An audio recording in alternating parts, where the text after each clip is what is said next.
2025ல நீங்க எதிர்பார்த்த மாதிரி உங்களுடைய இன்வெஸ்ட்மெண்ட்ஸ் பெர்ஃபார்ம் பண்ணாதனால 2026ல நீங்க என்ன வித்தியாசமா பண்ணலாம்? இல்ல இந்த வருஷம் நீங்க ஈக்விட்டில ஃபோக்கஸ் பண்ணணுமா? அல்லது கோல்ட், சில்வர் மாதிரி பிரஷியஸ் மெட்டல்ஸ்ல ஃபோக்கஸ் பண்ணணுமா?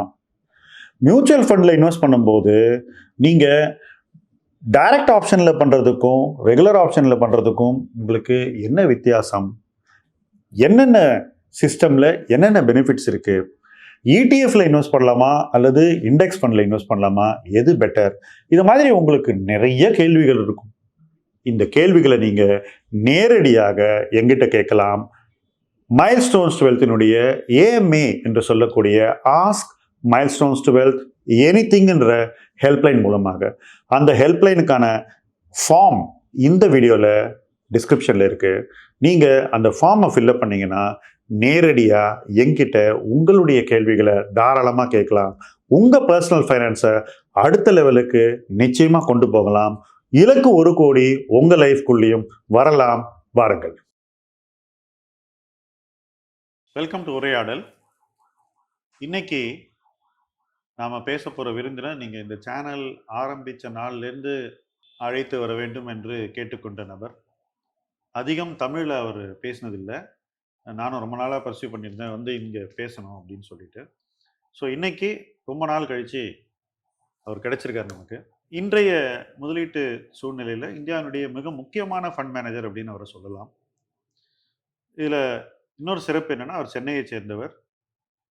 இங்கு ஒரு முதலீட்டாளராக அவர் இருந்த நாட்கள் எல்லாம் எங்களுக்கு இன்றும் நினைவில் இருக்கின்றன. சென்னையிலிருந்து மும்பைக்கு சென்று அந்த இடத்துல இப்படிப்பட்ட ஒரு இடத்தை அடைவது என்பது அசாதாரணம்.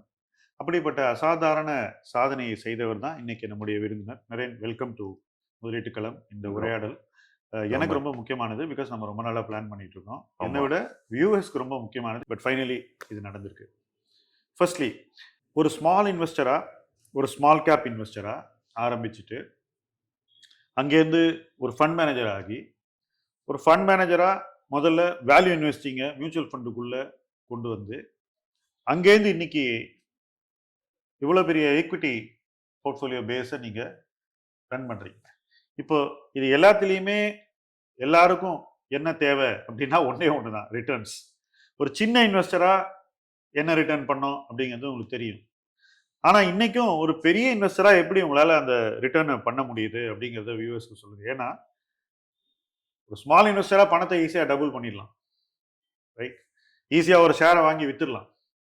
ஆனால் இவ்வளவு பணத்தை மேனேஜ் பண்ணும்போது வாங்குற ஷேரை வாங்கும் போதே விலை ஏறிடும், அதே ஷேரை விற்க போகும்போது விலை இறங்கிடும்.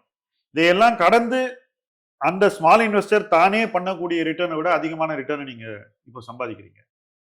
இதோடைய சீக்ரெட் ஃபார்முலா என்ன? அதான் என்னோட ஃபர்ஸ்ட் கொஸ்டின். நன்றி உரையாடுறதுக்கு என்ன கூப்பிட்டதுக்கு. ஆக்சுவலாக என்னென்னா, எப்போவுமே ஒரு ஒரு ஆப்பர்ச்சுனிட்டி கிடைச்சிது. நம்ம இண்டிவிஜுவல் இன்வெஸ்டராக இருக்கும்போது ஸ்மால் கேப் இன்வெஸ்டிங் பண்ணுறது தான் ஐடியல். ஏன்னா பைசா ஸ்மால் அமௌண்ட்டு, அந்த அமௌண்ட்டை வச்சுட்டு எதுக்கு பெரிய கம்பெனி வாங்கணும்னு தோணும். ஸோ அதனால ஸ்மால் கேப் இன்வெஸ்டிங்கில் என்னென்னா கம்பெனி ஈஸி அண்டர்ஸ்டாண்ட் பண்ணுறது. ஸோ அதனால ஸ்மால் கேப் இன்வெஸ்டிங்காக உருவானது தான் இன்வெஸ்டிங். அதுக்கு அங்கேருந்து என்னென்னா, நான் 2004 ஃபண்ட் மேனேஜர் ஆனபோது 2004லேருந்து 2007 வரைக்கும் ஆக்சுவலாக ஸ்டாக் பிக்கிங் தான் பண்ணேன். அப்படின்னா ஸ்மால் கேப் பண்ணேன், ஸ்டாக் பிக்கிங் மிட் கேப் பண்ணேன். பட் 2008ல் நிறைய இன்வெஸ்டர்ஸ்க்கு நஷ்டமாச்சு. அந்த நஷ்டமான போது யோசிச்சு பார்த்தோன்னா என்னாச்சுன்னா, ஆக்சுவலாக அது ஸ்டாக் பிக்கிங்னால நஷ்டமால, டோட்டலாக மேக்ரோ எக்கனாமிக்ஸே தெரியாத நிலைமை. ஒன்றுமே தெரியாது மேக்ரோவை பற்றி, ஒன்றுமே தெரியாததுனால எல்லாம் நம்ம என்ன நினைக்கிறோம், கம்பெனி பார்த்தா பைசா வரும் அப்படின்னு நினைக்கிறேன், கம்பெனியை புரிஞ்சுக்கிட்டா போதும்னு நினைக்கிறோம்.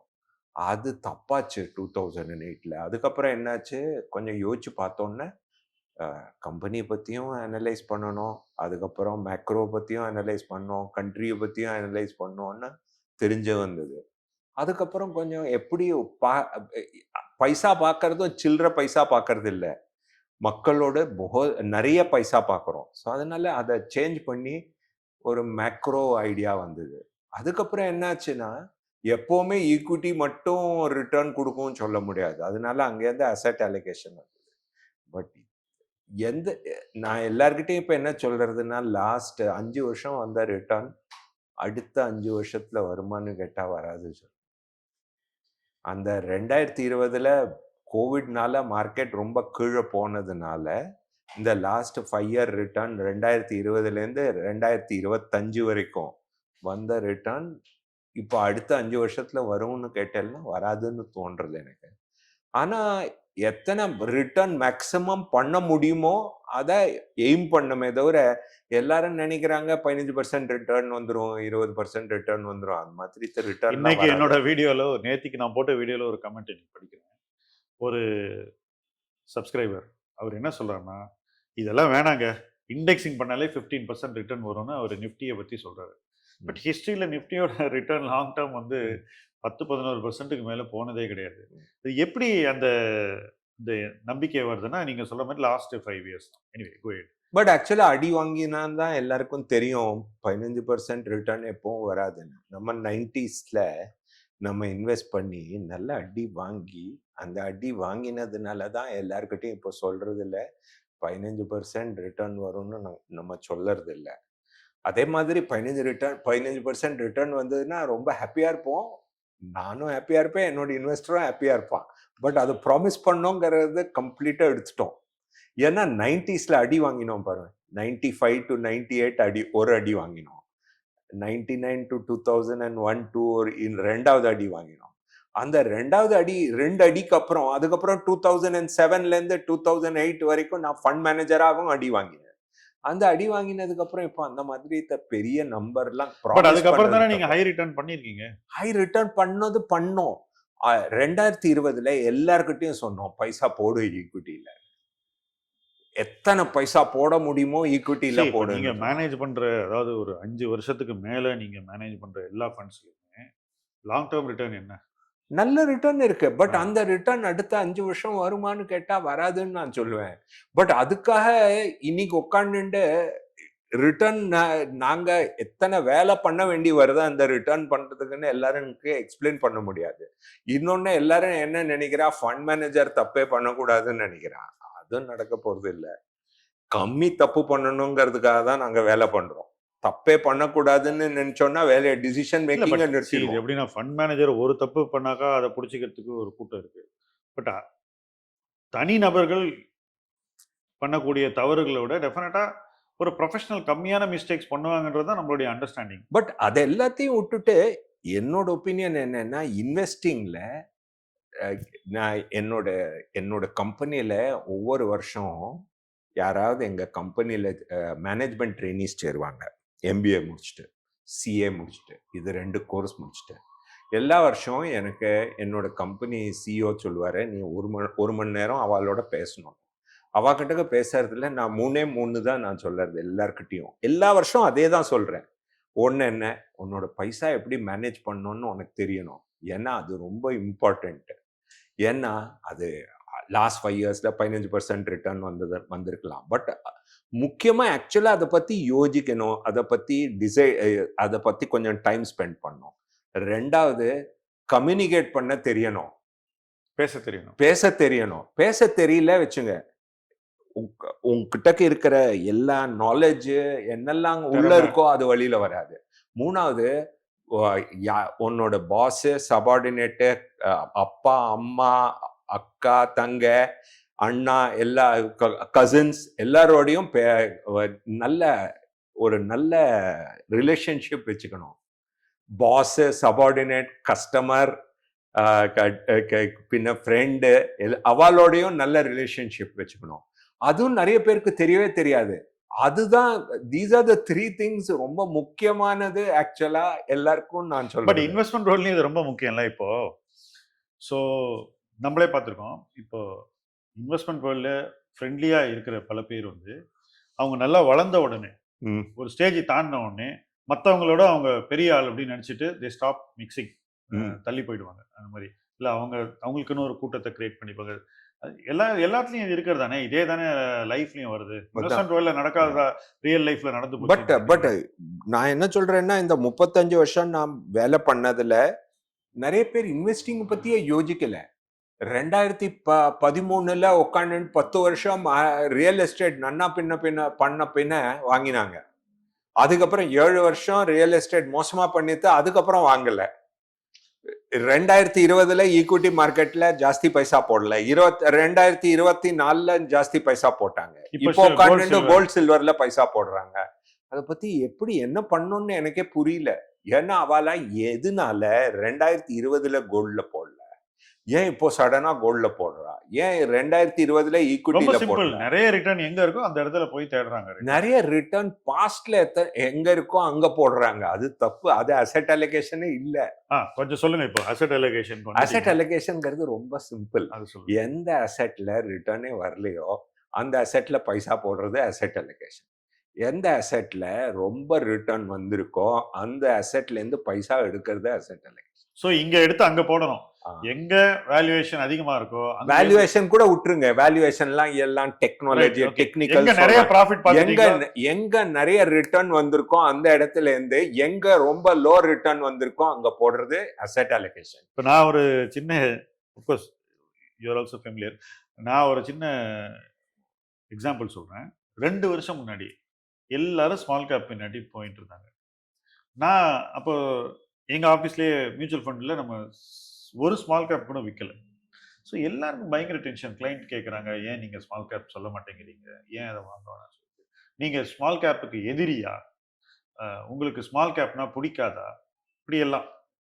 அதான் நம்ம ஒரு விஷயம் வேணாம்னு சொன்னாக்கா ஏதோ நமக்கும் அதுக்கும் ஏதோ என்ன சொல்றது, வாய்க்கா வரப்பு தகராறு, பவுண்டரி டிஸ்பியூட், அதெல்லாம் ஒன்றுமே கிடையாது. அன்னைக்கு எனக்கு சில்வர் ஸ்மால் கேப்பாக தெரிஞ்சுது. ஓகே, ஸோ அங்கே பணம் போடுறதுக்கு பதிலாக இங்கே போடலான்னு எங்கே நமக்கு யாருமே பார்க்காத ஒரு இடத்த தேடி போகிறோம். பட் இது 99% ஆஃப் இன்வெஸ்டர்ஸ் ஏற்றுக்கிறதே கிடையாது. எப்பவுமே எங்க வேல்யூ ரொம்ப கூடியிருக்கோ அங்கே தான். இன்னைக்கு காலையில் கூட ஒரு நண்பர் கேட்டார், என்னுடைய பேத்திகளுக்கு கொஞ்சம் கோல்டு இன்வெஸ்ட் பண்ணணும்னு நினைக்கிறேன் சார் அப்படின்னாரு. நான் சொன்னேன், நீங்கள் 2 வருஷம் முன்னாடி இதை இன்வெஸ்ட் பண்ண நானே சொல்லியிருக்கேன், தப்பு இல்லை. ஆனால் இன்னைக்கு அந்த இடத்துல இன்வெஸ்ட் பண்ணுறதுக்கு லாஜிக்கே இல்லை. இப்போ எங்கே தான் சார் இன்வெஸ்ட் பண்ணுறது? நீங்கள் கோல்டும் வேணான்னு சொல்கிறீங்க, இப்போ சில்வரும் வேணான்னு சொல்கிறீங்க, இப்போ எங்கே தான் இன்வெஸ்ட் பண்ணுறது அப்படின்ற ஒரு கேள்வி என்கிட்ட கேட்டார். ஸோ நான் அந்த கேள்விக்கு அவருக்கு ஒரு விடை சொன்னேன். பட் அந்த கேள்வியை நான் இப்போ உங்ககிட்ட லாப் பண்ணுறேன். இப்போ எங்கே தான் இன்வெஸ்ட் பண்ணுறது? எனக்கு இப்போவும் மாதம் சேமிப்பு வருது எல்லாருக்கும். எங்கே இன்வெஸ்ட் பண்ணலாம்? கோல்டு சில்வர் வேண்டான்னு எல்லாரும் சொல்கிறோம். ஏன்னா ரொம்ப ஏறி போச்சு, இந்த இடத்துல வாங்குறதுல ரிஸ்க் இருக்குது, ரிட்டர்ன் வரும்னா கூட இவ்வளோ ரிஸ்க் எடுக்கணுமான்ற கொஸ்டின் மார்க் இருக்குது, ரைட்? யூஸ்வலாக ஒரு அசெட் இவ்வளவு நல்லா பர்ஃபார்ம் பண்ண அப்புறம் அதே கண்டினியூஸாக பர்ஃபார்ம் பண்ணுறது முடியாது. இது நமக்கு தெரியும். அதைத்தான் நம்ம சொல்லிட்டு இருக்கோம். அப்படியே அது பர்ஃபார்ம் பண்ணாலும் அந்த ரிஸ்க் எடுக்கிறதுக்கு நம்முடைய முதலீட்டாளர்கள் they are not in a place, அது எடுக்கக்கூடிய இடத்துல அவங்க இல்லை. அப்போ அவங்க இப்போ எங்கே ரிஸ்க் எடுக்கலாம் சொல்லுங்க. ஸோ சார், என்னோட எப்படி பார்க்கறதுலாம் கடந்த 5 வருஷத்துல எதுல ரொம்ப கம்மியாக ரிட்டர்ன் வந்தது? டெட்ல வந்திருக்கு. ஸோ அதனால கொஞ்சம் பைசா டெட்ல போட்டானோ. அதுக்கப்புறம் எங்க கம்மியாக பார்த்தீங்கன்னா எல்லாத்துலேயும் ரிட்டர்ன் வந்திருக்கு. ஸோ அதனால அதில் எதில் ரொம்ப ஜாஸ்தி ரிட்டர்ன் வந்தது பார்த்தீங்கன்னா கோல்டு சில்வர். அதனால அங்கே கொஞ்சம் கேர்ஃபுல்லாக இருக்கணும். இன்னைக்கும் கொஞ்சம் ஸ்மால் கேப் மிட் கேப்பில் ஜாஸ்தி ரிட்டர்ன் வந்திருக்கு. ஸோ அதனால மிட் கேப்பில் கொஞ்சம் கேர்ஃபுல்லாக இருக்கணும். ஸோ இது மூணும் கேர்ஃபுல்லாக இருக்கிற வேண்டிய. பாக்கி எல்லா இடத்துலையும் கொஞ்சம் பைசா போடணும்.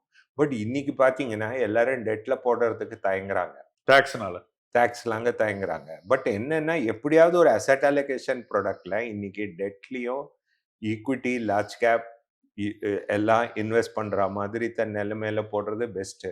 ஏன்னா கடந்த 3 வருஷத்துல யாருமே டெட்ல போட தயாராகவே இல்லை. எப்பவுமே ஒரு அசெட் கிளாஸ்ல யாருமே போட தயாரா இல்லை வச்சுங்க. அந்த அசெட் கிளாஸ்ல யோசிக்கிறது நியாயம், அசெட் அலோகேஷன் ரூல்ஸ் படி. 2 வருஷம் என்னால நான் நிறைய பேர்கிட்ட சொன்னேன், வெளிநாட்டு ஸ்கீம்ஸ் ஏதாவது இருந்ததுன்னா அதை பத்தி கன்சிடர் பண்ணுங்க.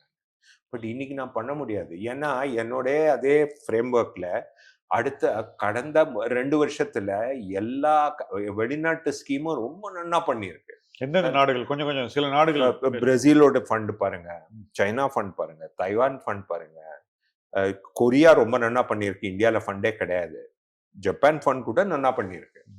ஸோ யூஎஸ் ஃபண்ட் கேட்கவே வேண்டாம். யூஎஸ் ஃபண்ட் கடந்த 10 வருஷமா நன்னா பண்ணியிருக்கு. ஸோ அதனால இதெல்லாம் இந்தியாவோட மோசம் என்ன கேட்டிங்கன்னா லாங் டேர்முக்கு இப்போ வேல்யூவேஷன் வைஸ் ஹை ஆயிடுச்சு. ஓகே, இப்போ இது நமக்கு மட்டுமா தெரியும், எஃப்ஐஎஸ்க்கும் தெரியும் இல்லையா, எல்லாருக்குமே தெரியும். பட் அவங்க இன்னைக்கு பணத்தை போடும்போது எமர்ஜிங் மார்க்கெட்டுக்கு அலோகேஷன் நல்லா தான் வச்சிருக்காங்க, குறைக்கல. ஆனா நமக்கு கிடைக்கக்கூடிய பங்கு ரொம்பவே குறைஞ்சிருக்கு. இன்ஃபேக்ட் நம்ம கிட்ட பணத்தை வெளியே எடுக்கிறாங்க. இப்படி பணத்தை இங்கேருந்து வெளியே எடுத்துட்டு எங்க கொண்டு போய் எஃப்ஐஎஸ் இன்வெஸ்ட் பண்றாங்க? ஃபர்ஸ்ட் கொஸ்டின் நம்ம வியூவர்ஸ்க்கு இது யூஸ்ஃபுல்லான ஒரு கைடன்ஸா இருக்கும். இங்க இருக்கிற பணத்தை வெளியே எடுத்து எங்க கொண்டு போய் எஃப்ஐஎஸ் இன்வெஸ்ட் பண்றாங்கன்றது என்னுடைய ஃபர்ஸ்ட் கொஸ்டின். அதை நீங்க ஆன்சர் பண்ணுங்க. இப்போ கொரியால இன்வெஸ்ட் பண்றாங்களாம். கொரியா என்னோட ஒரு ஃப்ரெண்ட் இன்னைக்கு எனக்கு மெசேஜ் அனுப்பிச்சிருக்கான். எஸ்கே ஹைனிக்ஸ் அப்படின்னு ஒரு கம்பெனி. அந்த கம்பெனியோட ப்ராஃபிட்டை சென்செக்ஸ் நம்மளோட 30 கம்பெனியோட ப்ராஃபிட்டை விட ஜாஸ்தி ப்ராஃபிட் அந்த கம்பெனி கொடுக்க சான்ஸ் இருக்கு. கொரியால 30 கம்பெனி சேர்ந்த ப்ராஃபிட் அந்த ஒரு கம்பெனி கொடுக்க சான்ஸ் இருக்கு இந்த வருஷம். ஏன்னா அந்த மெமரி சிப் விலை ரொம்ப ஏறி இருக்கு. பட் அது மெமரி சிப்போட பீக்காவும் இருக்கலாம். சாம்சங்கோட வெண்டர். சாம்சங்கோட வெண்டர். சரி, ரைட். ஓகே. ஸோ அதனால என்னன்னா இன்னைக்கு பாத்தீங்கன்னா இந்தியா இந்த மாதிரி இடத்துல இருந்து எடுத்து கொரியால, தைவான்ல இந்த 2 மார்க்கெட்ல பைசா போட்டுட்டே இருக்காங்க. பட் அது ஏன் போட்டு இருக்காங்கன்னு கேட்டீங்கன்னா அந்த ஆர்டிபிஷியல் இன்டெலிஜென்ஸ்னால எல்லாரும் அந்த செமிகண்டக்டரும் மெமரி சிப்ஸோட பிரைஸும் கண்ணா பின்னான்னு மேல போயிட்டு இருக்கு, அதனால போட்டு இருக்காங்க. பட் எப்போ பைசா ரொம்ப எடுக்கிறாங்களோ அந்த டைம்ல போடுறதுல தப்பே இல்லை, கொஞ்சம் பைசா. ஸோ இங்கேயும் போடலாங்கிறீங்க? இந்தியாவில் போடலாம், பட் இன்னும் ரொம்ப சீப்பால மார்க்கெட். பட் கொஞ்சம் போடுறதுல தப்பு இல்லை. ஓகே. ஸோ அப்படி ரெகுலரா கொஞ்சம் கொஞ்சமா எங்க வேல்யூவேஷன் சரியா இருக்கோ அந்த இடத்துல இன்வெஸ்ட் பண்ணிட்டு போயிட்டே. ஓகே. ஸோ ஒரு கேள்வி நான் கேட்டேன், அவங்க எங்க போடலாம், நீங்க ஒரு கொரியா ஒரு மார்க்கெட் சொன்னீங்க. ஏன் இந்தியாவில் எஃப்ஐஎஸ் இப்போ பணம் போடலைங்கிறது, ஏன் எடுக்கிறாங்கன்றதுக்கு ஒரு மற்ற மார்க்கெட்டு இந்தியாவோட ஜாஸ்தி க்ரோத் காமிச்சுட்டு இருக்கு இன்னைக்கு. எல்லாம் அந்த செமிகண்டக்டரும் சிப் ஏரியால நமக்கு பிரசன்ஸ் இல்லை, அதுல பிரசன்ஸே இல்லை. இந்தியாவோட இதெல்லாம் என்ன ஐடி சர்வீசஸ்ல க்ரோத்தே இல்லை. ஸோ அதனால அவங்க என்ன சொல்றாங்க, இந்தியாவில் வித்துட்டு அங்க போலாம்னு அப்படின்னு பண்ணிட்டு இருக்காங்க. பட் நான் 2024 அவங்க அந்த மார்க்கெட்ல க்ரோத் இல்லை சொல்லி அங்க வித்து இங்க வாங்கினாங்க. ஸோ அதனால ரொம்ப இதை பத்தி எல்லாம் ரொம்ப கவலைப்படக்கூடாது. ஒரு அசெட் ரொம்ப சீப் ஆயிடுச்சுன்னா நிறைய பைசா போடணும், அந்த நிலைமை இன்னைக்கு இல்லை. ஸோ கொஞ்சம் கொஞ்சமா போடுற நிலைமை தான் இன்னைக்கு. ஸ்பெசிபிக் பார்ட்ஸ்ல கொஞ்சம் கொஞ்சமா போடுற நிலைமை வந்தாச்சு.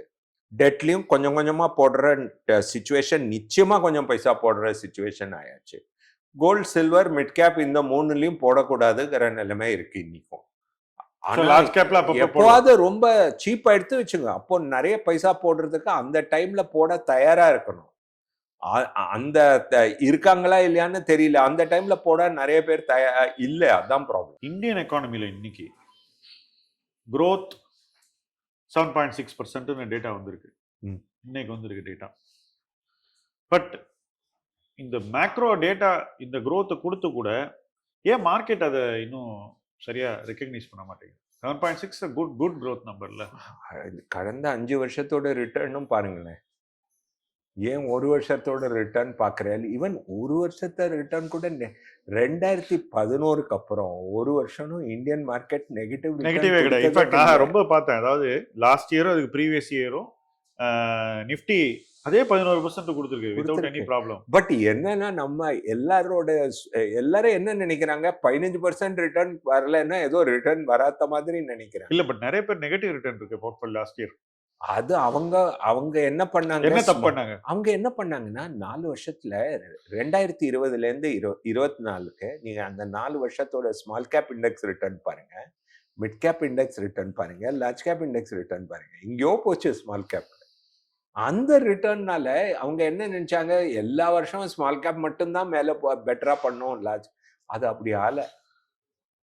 அதுதான் சொன்னேன், கடைசியில என்ன ஆகுது, ரொம்ப ஒரு இடத்துல ரொம்ப ரிட்டர்ன் வந்தது வச்சுங்க ஒரு அசெட் கிளாஸ்ல, அது ஸ்டாக்ல பண்ணக்கூடாது.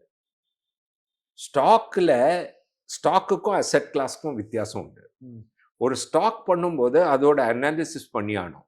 இன்னைக்கும் நீங்க ஹிந்துஸ்தான் மோட்டார் கீழே போச்சு சொல்லி ஹிந்துஸ்தான் மோட்டார் ஷேர் வாங்கினேன்னு வச்சுக்க, நீங்க காணாம போயிருப்பேன். பிரீமியர் ஆட்டோமொபைல்ஸோட கார் வாங்க கீழே ஷேர் கீழே யோகி போயிட்டு அபிஷேக் இருக்கு. எல்எம்எல் ஸ்கூட்டர் இருந்தது Vesco. எல்எம்எல் ஸ்கூட்டர் கீழே போச்சு சொல்லி கீழே போனேன்னா காணாம போயிருப்பேன். அசெட் கிளாஸ் நீங்க என்ன பண்றீங்களோ அதே நீங்க ஷேர்ல பண்ணேன்னு வச்சுக்கோ, உங்க என்ன ஆகும் உங்களோட பைசாக்கு தெரியாது. அசெட் கிளாஸ்ல நீங்க 10 வருஷம் ரிட்டர்ன் வரலையா, அந்த அசெட் கிளாஸ்ல பைசா போடலாம். 10 வருஷம் ஒரு ஷேர்ல ரிட்டர்ன் வரலையா, அந்த அந்த ஷேர்ல நீங்க பைசா போட்டேன்னா பணம் வருமா தெரியாது. ஏன்னா இன்னைக்கும் நிறைய கம்பெனிஸ் வரவே வராது திரும்பி. அது ஞாபகம் வச்சுக்கோ. அசெட் கிளாஸ்ல என்ன பண்ணணுமோ ஷேர்ல பண்ண முடியாது. ஷேர்ல பண்ணும்போது நீங்க ஆக்சுவலா வேலை பண்ணணும். எந்த கம்பெனி company? growth வருதோ அந்த கம்பெனில தான் போட்டானோ. பட் அசெட் கிளாஸ் வேற. 10 வருஷத்துக்கு ஒரு அசெட் கிளாஸ் நன்னா பண்ணலைன்னா நிச்சயமா கன்சிடர் பண்ணலாம். இப்ப இன்னொரு தியரி ம். அதையும் நீங்க பிரேக் பண்ணிருக்கீங்க. என்னன்னா இன்வெஸ்டர்ஸ் ம். மியூச்சுவல் ஃபண்ட்ல இன்வெஸ்ட் பண்ணா ம். அதிக ரிட்டர்ன் பண்ண முடியாது. ஆ. அது டைரக்ட் ஸ்டாக்ல பண்ணாதான் அதிக ரிட்டர்ன் பண்ண முடியும்னு ஒரு பிலீஃப். அப்புறம் இன்னொன்று என்னன்னா ஃபண்ட் மேனேஜர்ஸ் எல்லாம் வந்து அவங்க சொந்த பணத்தை மியூச்சுவல் ஃபண்ட்ல போட மாட்டாங்க. அவங்க வந்து அவங்க கூட டைரக்ட் ஸ்டாக்ல தான் இன்வெஸ்ட் பண்ணுவாங்க. இப்படியெல்லாம் சில மித்ஸ் இருக்கு. ஸோ நீங்க எனக்கு தெரிஞ்ச வரைக்கும் லாஸ்ட் ஒரு 20 இயர்ஸா யூ ஹவ் பீன் இன்வெஸ்டிங். ம். பட் உங்க இன்வெஸ்டிங் வந்து அதுக்கு ப்ரீவியஸ் 15 இயர்ஸ்லேருந்து நிறையவே உங்க பர்சனல் இன்வெஸ்டிங் சொல்றேன்னா ம். நிறைய மாறிடுச்சு. என்னன்னாக்கா நீங்க வந்து நிறையவே மியூச்சுவல் ஃபண்டை ரிலை பண்ண ஆரம்பிச்சீங்க. உங்களுடைய ரிட்டர்ன்ஸ் இதனால குறைஞ்சுதா? மியூச்சுவல் ஃபண்ட்லயே நீங்க இன்வெஸ்ட் பண்ணி நீங்க என்ன மாதிரியான ஒரு இன்வெஸ்ட்மெண்ட் எக்ஸ்பீரியன்ஸ் உங்களுக்கு உருவாக்கி கொள்ள முடிஞ்சது? ஒன்று என்னாச்சுன்னா கம்ப்ளைண்ட்ஸ் ரூல்ஸ் உண்டு எல்லா மியூச்சுவல் ஃபண்ட் மேனேஜர்ஸ்க்கும். அவளோட ரூல்ஸ் ஃபாலோ பண்ணி ஆகணும். அதனால நாங்கெல்லாம் ஜாஸ்தி ஸ்டாக் எல்லாம் வாங்கவே முடியாது. இத்தனை பைசா மேனேஜ் பண்ணும்போது நிறைய கான்ஃப்ளிக்ட் ஆஃப் இன்ட்ரெஸ்ட் ஆயிடும் ஏதாவது ஸ்டாக் வாங்க. அதனால எப்ப நீங்க வாங்குறதை நிறுத்தினீங்க? கிட்டத்தட்ட நான் சிஐஓ ஆனதுக்கு அப்புறமே நிறுத்திட்டேன். அதுக்கப்புறம் ஒரு 2-3 ஸ்டாக் வாங்கியிருப்பேனா இருக்கும். பட் இல்லாட்டா ஸ்டாக் 15 வருஷத்துல இந்த 15 வருஷத்துல பிகாஸ் என்னன்னா இந்த ரூல்ஸ் ரொம்ப கஷ்டம். பட் என்னன்னு கேட்டீங்கன்னா மியூச்சுவல் ஃபண்ட் முன்னாடி மியூச்சுவல் ஃபண்ட் பண்ண பின்ன எனக்கு ஸ்ட்ரெஸ் கம்மி ஆயிடுது. அதை பத்தி சொல்லுங்க. ஏன்னா ஒரு மியூச்சுவல் ஃபண்ட்ல 30-40 ஸ்டாக் இருக்கு. இண்டிவிஜுவலா இன்வெஸ்ட் என்ன மாதிரியான ஃபண்ட்ஸ் எல்லாம் உங்களுடைய அனுபவத்துல நல்ல ரிட்டர்ன்? நான் எப்பவுமே hybrid funds, asset allocation oriented ஃபண்ட்ஸ்ல எனக்கு மேக்ஸிமம் இன்ட்ரெஸ்ட். அதை தவிர எனக்கு சடனா இப்போ எனக்கு சைனா பிடிச்சதுன்னா சைனால இன்வெஸ்ட் பண்ணணும்னு தோணும். பிரேசில் பிடிச்சதுன்னா பிரேசில்ல இன்வெஸ்ட் பண்ணணும்னு தோணும். நாஸ்டாக் பிடிச்சதுன்னா நாஸ்டாக்ல இன்வெஸ்ட் பண்ணணும். இதெல்லாம் பண்றீங்க? எல்லாமே அது மாதிரி இதெல்லாம் பண்ணுவேன். பட் அதை தவிர பாத்தீங்க வச்சுங்க, என்னோட ஒப்பீனியன்ல அசெட் அலோகேஷன் ஓரியன்டட் ஃபண்ட்ஸ் என்னோட ஒப்பீனியன்ல என்னோட rice and wheat staples along with curd rice, pongal, காலையில பொங்கல், இட்லி, கர்ட் ரைஸ் எல்லாம் பாத்தீங்கன்னா it is hybrid fund. Okay, hybrid fund and asset allocation fund. அதுக்கப்புறம் டெசர்ட்டுக்கெல்லாம் சடனா ஒரு தடவை சைனா தோணும், ஒரு தடவை மேபி ஃபார்மா தோணும். பட் அதுலயே உங்களுக்கு சில நேரத்துல தப்பு நடக்குது. இப்ப ரஷ்யா நீங்க போனீங்க, ரஷ்யா வந்து புட்டின் சரியா வரல. But China USA has been very lucky, Brazil has been very lucky. And அதுலயே நீங்க வந்து மியூச்சுவல் ஃபண்ட்ல தான் வாங்குறீங்க. You are not going in. அங்க உங்களுக்கு எந்த தடையும் பண்ண முடியாது. அங்கேயும் ஒரு ரூல்ஸ் எல்லாம் டிஃபிகல்ட். பட் என்னன்னு கேட்டீங்கன்னா அதான் சொன்னேன், இது மாதிரி asset allocation calls in countries sometimes you take. அது ஒர்க் ஆகுமா ஒர்க் ஆகுதா தெரியாது, பட் ட்ரை பண்ணுவோம். ஓகே, ரொம்ப நாளைக்கு முன்னாடி நீங்க ஒரு கம்பெனி ஸ்டாக்கை 40 ரூபீஸ்க்கு என்ன வாங்கினீங்க.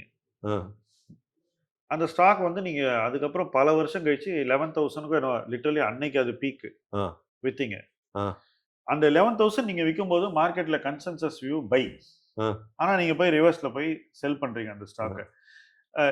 இன்னைக்கு கூட லேக்ஸ் ஆஃப் இன்வெஸ்டர்ஸ், இந்த சேனலை பார்க்கக்கூடிய லேக்ஸ் ஆஃப் இன்வெஸ்டர்ஸ் அந்த கம்பெனில இன்வெஸ்ட் பண்ணியிருக்காங்க. நீங்க அப்புறம் நான் உங்கள்கிட்ட கேட்டேன், இந்த மாதிரி ரீட்டைல் இன்வெஸ்டர்ஸ் போய் இந்த ஷேரை விழுந்து விழுந்து வாங்குறாங்க, யாரோ இன்ஃப்ளூயன்சர் சொல்றாங்க அப்படின்னு. அப்போ நீங்க சொன்னீங்க அந்த கம்பெனியுடைய ப்ரமோட்டர் நல்ல ஆளு, பட் வந்து அந்த கம்பெனிக்கு எல்லா நேரத்திலையும் சக்சஸ் வராது. அதனால வந்து எப்போ அது ரொம்ப அவுட் ஆஃப் ஃபேவர் இருக்கோ அப்போ வாங்கணும். சக்சஸ் வரும்போது அதை விற்கணும். இந்த கான்ட்ரேரியன் பென்ட், நான் இந்த ஸ்டாக் பேர் சொல்லாமான்னு எனக்கு தெரியல, பட் இந்த கான்ட்ரேரியன் பென்ட் நீங்க எல்லா நேரத்திலயும் அப்ளை பண்ணிட்டு இருக்கீங்களா? உங்களுக்கே தெரியும் 94 to 98 நல்ல அடி வாங்கினோம். அந்த அடி வாங்கினதுக்கு அப்புறம் அனலைஸ் பண்ணது பார்த்தா கான்ட்ரேரியன் போச்சுன்னா உனக்கு லாஸ், உங்க நல்ல டிசிஷன் ஆகும். கான்ட்ரேரியன்ங்கிறது என்ன? யாரும் வாங்காத போது வாங்குறது. பட் அப்ப யாரும் நல்ல வைக்கிறது கம்பெனி போது- வாங்கணும்ல, மோசமான ஆமா, company. பட் நல்ல கம்பெனி வாங்குறது. பட் நீங்க பாத்தீங்கன்னா 30 வருஷத்துல நான் பார்த்தது என்னன்னா, நிறைய டைம்ல நல்ல கம்பெனி கிடைக்கும். கிடைக்கும். பட் அந்த டைம்ல எல்லாரும் பயப்படுவாங்க. அந்த டைம்ல வாங்க தயாரா இருக்கணும். அதே மாதிரி ரிவர்ஸும் ஆகும். ஸோ அந்த மாதிரி இந்த பிரின்சிபல்ஸ்ல இன்னொன்னு, நாங்க மியூச்சுவல் ஃபண்ட் ஆனதுக்கு மேனேஜர் ஆனதுக்கு அப்புறம் நான் கான்ட்ரேரியனிசம் என்னோட ஜாஸ்தி எடுத்து. ஏன்னு இன்னும். கேட்டீங்கன்னா, ம். எனக்கு பைசா எப்பவுமே ராங் டைம்ல தான் வரும். ஓகே. எப்போ Market மேல இருக்கும்போது தான் பண்ணும். வரக்கூடாதோ அப்போ வரும். எப்போ வரணுமோ வராது. 2020ல ஈக்விட்டி பைசா கேட்டா வராது. 2024ல ஈக்விட்டில மட்டும் பைசா மட்டும்தான் வரும். 2023ல நாங்க சில்வர் கால் கொடுத்தோம். அந்த டைம்ல யாரும் இன்வெஸ்ட் பண்ண தயாரா இல்ல. NFO டைம்ல. NFO டைம்ல இப்போ இன்வெஸ்ட் பண்ண தயாரா இருக்காங்க. ஸோ அதனால நாங்க கான்ட்ரேரியன் ஆயிட்டோம். அதனாலதான் இந்த கான்ட்ரேரியனும் அசெட் அலோகேஷனும் ஏன் வந்ததுன்னா, பைசா எப்பவுமே ராங் டைம். இப்போ அசெட் அலோகேட்டரா நீங்க சொல்றீங்க இல்லையா, நான் மியூச்சுவல் ஃபண்ட்ல மட்டும் தான் பண்ணுங்க. இப்போ இந்த மாதிரி பண்ணும்போது என்ன மாதிரியான ரிட்டர்ன் எக்ஸ்பெக்டேஷன் ஒருத்தர் வச்சுக்கணும்? அதெல்லாம் நான் சொல்ல முடிஞ்சா நல்லா இருக்கும். ஓகே. பட் என்னன்னு கேட்டீங்கன்னா, நீங்க எங்களோட மியூச்சுவல் ஃபண்ட்ல நல்ல சென்சிபிளா ஒரு 10-15 வருஷத்துக்கு இருந்தா ஐ திங்க் எக்ஸ்பீரியன்ஸ் நல்லா இருக்கும். பட் நான் உங்களுக்கு ஒரு நம்பர் கொடுத்தேன்னா அது தப்பு. கரெக்ட். அந்த நம்பருக்கு என்னன்னா ஒரு வாரம் ஆகக்கூடாது. அதுக்கப்புறம் இப்போ ஆர்டிபிஷியல் இன்டெலிஜென்ஸ் பத்தி எல்லாரும் பேசுறா. எனக்கு ஒண்ணுமே புரியல அதை பத்தி. அடுத்த 5 வருஷத்துல ஏதாவது ஆர்டிபிஷியல் இன்டெலிஜென்ஸ்னால ஏதாவது பெரிய ப்ராப்ளம் ஆச்சு வச்சுங்க, எப்படி நான் இப்போ இன்னைக்கு நான் உங்களுக்கு சொல்ல முடியும் என்ன ரிட்டர்ன் கிடைக்கும்? அதே ஆர்டிபிஷியல் இன்டெலிஜென்ஸ்னால இந்தியாவுக்கு ஒரு பிக் பெனிஃபிட். இப்போ நீங்க சொல்லணும்னா கூட இன்வெஸ்டர் என்ன நினைக்கிறானாக்கா, நரேன் வந்து இந்த ஃபண்ட்ல லாஸ்ட் 10 இயர் ரிட்டர்ன் இவ்வளவு கொடுத்துருக்காரு, ஸோ ஆட்டோமேட்டிக்கா நான் இந்த ரிட்டர்னை அசியூம் பண்ணிக்கிறேன். அது அவங்க தப்பு. அவங்க தப்பு. ஏன்னா நாங்க எல்லார்கிட்டயும் சொல்றது என்னன்னா, 2 பேருக்கு தான் நியர் டேர்ம்ல மார்க்கெட் என்ன ஆகும்னு தெரிஞ்சது. அது என்ன, ஹர்ஷத் மேத்தா, கேத்தன் பரேக் 2 பேரும் ஜெயிலுக்கு போனாங்க. இன்னொரு ஆளு எப்பவுமே பாசிட்டிவா ரிட்டர்ன் கொடுத்து குளோபல் மார்க்கெட்ல மேடாஃப் அப்படின்னு ஒரு ஆளு, அந்த ஆளும் ஜெயிலுக்கு போனாங்க. ஸோ எப்பவுமே எனக்கு அடுத்து என்ன மேல போகும் தெரியும், நான் இதை பண்ண போறேன்னு சொல்றவங்க எப்பவுமே ஆக்சுவலா நம்ப கூடாதுங்கிறீங்க. அந்த மாதிரி தாட்கள் நம்ப கூடாது. ஏன்னா மார்க்கெட் எப்பவுமே அன்சர்டன் தான். மார்க்கெட் ரொம்ப கிளியரா சர்டன் யாரோ சொல்ற ஆட்கள் நான் நம்ப மாட்டேன். யாராவது வந்து கான்ஃபிடென்ட்டா இப்போ அடுத்த ஒரு வருஷத்துல நான் உனக்கு 15% ரிட்டர்ன் கிடைக்கும் அப்படின்னு யாராவது சொன்னான்னா அந்த ஆளை நான் நம்ப மாட்டேன். அந்த ஆள் சொன்னா இந்த கம்பெனி நல்ல கம்பெனி சொன்னான்னா நான் நம்புவேன். இந்த அசெட் கிளாஸ் நல்ல அசெட் கிளாஸ் சொன்னா நம்புவேன். பட் இந்த அசெட் கிளாஸ் கான்ஃபிடென்ட்டா 15% ரிட்டர்ன் கிடைக்கும், கான்ஃபிடென்ட்டா 25% ரிட்டர்ன் கிடைக்கும் அப்படின்னு யாராவது சொன்னா, என்னால ஃபியூச்சர் ப்ரிடிக்ட் பண்ண முடியும் சொன்னானா, நான் அந்த ஆள்கிட்ட சொல்ல, உனக்கு தெரியுமா என்ன பண்ண போறா, யுஎஸ் என்ன பண்ண போறா தெரியுமா, உனக்கு ஈரான் என்ன பண்ண போறா தெரியுமா, உனக்கு என்ன போறது யுக்ரைன்ல தெரியுமா, ரஷ்யால என்ன போறது தெரியுமா? அந்த கொஸ்டின் ஒன்னுக்கும் யாருக்கும் தெரியாது. எனக்கும் தெரியாது, அவளுக்கும் தெரியாது. எந்த ஆள் கான்ஃபிடென்ட்டா சொல்றாளோ அந்த ஆளுக்கும் தெரியாது. அதனால இன்வெஸ்டிங் எப்பவுமே என்னன்னா, லாங் டேர்ம்ல இன்வெஸ்ட் பண்ணுங்க, சென்சிபிளான ஆட்களோட இன்வெஸ்ட் பண்ணுங்க, ரிட்டர்ன் வரும். என்னோட எக்ஸ்பீரியன்ஸ் 37 வருஷம் இந்த மார்க்கெட்ல இருந்திருக்கேன். 1989ல இருந்து 2026 37 வருஷம். அந்த 37 வருஷம் எக்ஸ்பீரியன்ஸ்ல என்னன்னா, பைசா வரும், ரிட்டர்ன் வரும். பட் யாரெல்லாம் ப்ராமிஸ் பண்றாலோ அந்த ஆளை நம்புறது கொஞ்சம் problem. So anybody who thinks he knows the future, who is thinking he can predict the future, predict the future accurately. யாராவது உட்கார்ந்து சொன்னாங்க இதுவும் ஆளா அதுவும் ஆளா இதுவும் ஆளா அப்படின்னு சொல்றால அந்த ஆளை நான் நம்புவேன். ஆனா இதுதான் ஆகும்னு சொல்றேன், இதேதான் ஆகும் சொல்றால நம்ப மாட்டேன். யாராவது சொன்னா இது ஆலாம் இல்லாட்டா இதாலாம் இல்லாட்டா இதாலாம் அப்படின்னு சொன்னா, யாராவது சொன்னா வந்து கிட்டக்கு வந்து சொன்னாங்கன்னா அந்த ஆளை நான் நம்புவேன். ஓகே. ஸோ என்ன மாதிரியான ப்ரெடிக்ஷன்ஸை நம்பணும் அப்படிங்கிறது ரொம்ப முக்கியமானது. ஏன்னா நம்ம முதலீட்டில் பெரும்பாலானவர்கள் தோல்வி அடைவதே தவறான ப்ரெடிக்ஷன்ஸ் முன்னாடி போய் அந்த ப்ரெடிக்ஷன்ஸ் மேலே தங்களுடைய பணத்தை முதலீடு பண்ணி அந்த ப்ரெடிக்ஷன்ஸ் அப்படியே வந்துடும் அப்படின்னு எதிர்பார்த்து அந்த ப்ரெடிக்ஷன்ஸ் வராம போகும்போது ஏமாந்து அதன் பொருளாதார விளைவுகளை சந்திக்கக்கூடிய நபர்கள் தான் மார்க்கெட்ல தோல்வி அடைகிறார்கள். ஸோ இதை பண்ணலனாலே நீங்க ஒரு நல்ல இடத்துல தான் இருப்பீங்க அப்படின்னு நரேன் சொல்றாரு. இது என்னை பொறுத்த வரைக்கும் நான் சந்தைக்கு வந்த அன்று என்னை யார் முதலீட்டாளனாக அறிமுகப்படுத்தினாரோ அவர் எனக்கு சொல்லிக் கொடுத்த விஷயம். அதே தான் இன்னைக்கு அவர் இவ்வளவு வருஷங்க எனக்கு 36 இயர்ஸ் எக்ஸ்பீரியன்ஸ் 30 வருஷம் 36 வருஷம் கழிச்சு அவர் இதையே சொல்றாரு. ஸோ புரிஞ்சுக்கங்க, என்ன நமக்கு வீழ்ச்சியை கொடுக்கும் அப்படிங்கிறது புரிஞ்சுக்கிட்டாலே நம்ம அதை தவிர்த்திடலாம்.